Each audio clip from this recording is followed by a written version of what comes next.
Yes, this is the Simon Conway Show here on News Radio 1040 WHO, 284 1040 800 469 4295. We are in studio with potential presidential candidate for 2012, Judge Roy Moore. Welcome back, sir. Thank you for hanging with us. Yes, we sir. really do Thank appreciate you for being here. I got a couple of calls on the line, which I want to put on with this. So let's go to Dennis, who's on a cell. Hi, Dennis. You're on the Simon Conway Show, and I've got Judge Roy Moore in the studio. Hi, I got two questions for him. Instead of securing the borders down in Mexico, we bought Alaska from Russia.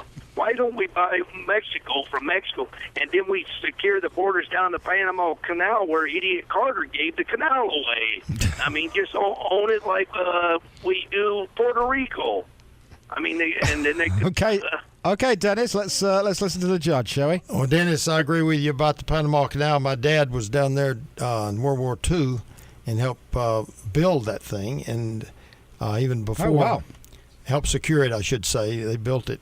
Mm-hmm. But, you know, I don't know that we really want to buy Mexico. No. I'm very pleased you said that. That's like buying the worst thing you could buy. I mean, they've got so many problems down there. If we can't solve our own, how could we certainly solve theirs? No, I'm very pleased you said that. And I agree that we should secure our borders all the way around. I mean, it's not just Mexico. Yep. Okay, let's take another one. We've got Mike in Des Moines. Hi, Mike. Yeah, thank you for having me. I just really wanted to make a quick statement. I've heard a lot of different people on the Republican side say that Obama didn't have no congressional approval. You do know that on March 6th, the Senate unanimously voted for us to actually go in and bomb and set up a no-fly zone in Libya before we ever went in there. No, I'm not aware of that. Yeah, Rand Paul actually voted for it, and then he said we didn't give congressional approval after he voted for us to actually go in there and do just that. Well, I mean, I actually know, Mike, hang on, Mike. I know Rand Paul. I've spoken to him a couple of times. He is no dummy. If you're telling me he, A, voted for something, and B, then said we didn't ask for permission, that strikes me as very odd. I'm certainly not aware that we asked for permission. I'm not calling Mike. I'm not saying you're wrong. What I'm telling you is I'm unaware of it, and it's very strange for someone like Rand Paul to do those things. You have my word that I will check that out and bring it back to us tomorrow, all right?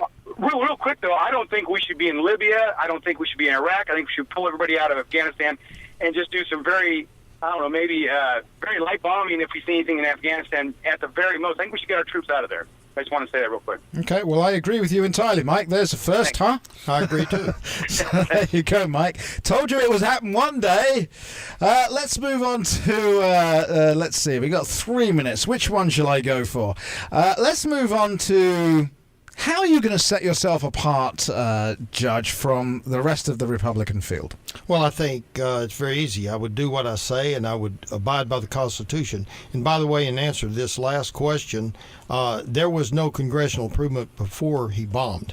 Yeah, I don't think there was. I don't. None. And as I say, I know Rand Paul. Rand Paul is a smart man, and I cannot believe he would vote for something and then say, you never got approval. That doesn't make any sense to me at all. But I did promise Mike that I will check it out, and I absolutely will check it out, and we'll bring that to air tomorrow. And if I'm wrong, I'm wrong. But that's, way I would set myself off, I think, is that I would not be controlled by party politics, by special interest, and I haven't been. I would be controlled by the document that every public official, federal and state, legislative, executive, or judicial is sworn to uphold, and that's the Constitution of the United States. That Constitution is very simple. And of course, unlike most citizens, I'm actually sworn because I'm a new citizen. We have to swear to do exactly the same thing, to protect and defend the Constitution of the United States. I am sworn to do that.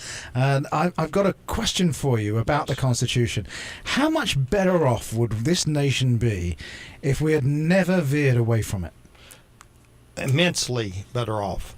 Those separation of powers and checks and balances, the 10th Amendment, the federal government's completely out of bounds in so many areas, to include education, that it's hard for many people to understand what's right anymore under the Constitution. That Constitution was formed to control the human nature of man. Washington said in his farewell address, a just estimate of that love of power and the proneness to abuse it, which predominates in the human heart, is sufficient to satisfy us of the truth of this position.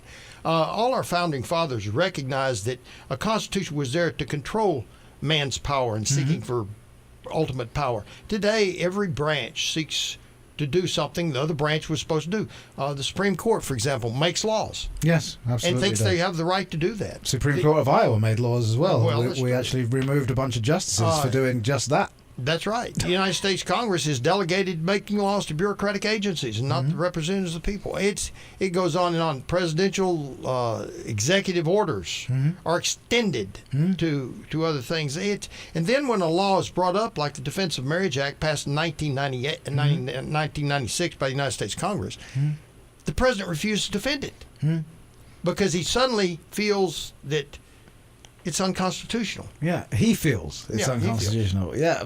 Which he has no power to feel that. That's right. To be perfectly honest, it's not his position. And it was the law because Congress made it, and it did not dispute anything in the Constitution. But that's where we are, and I think we would be immensely better off if we had recognized the viability of that document. It is a document which has survived the test of time.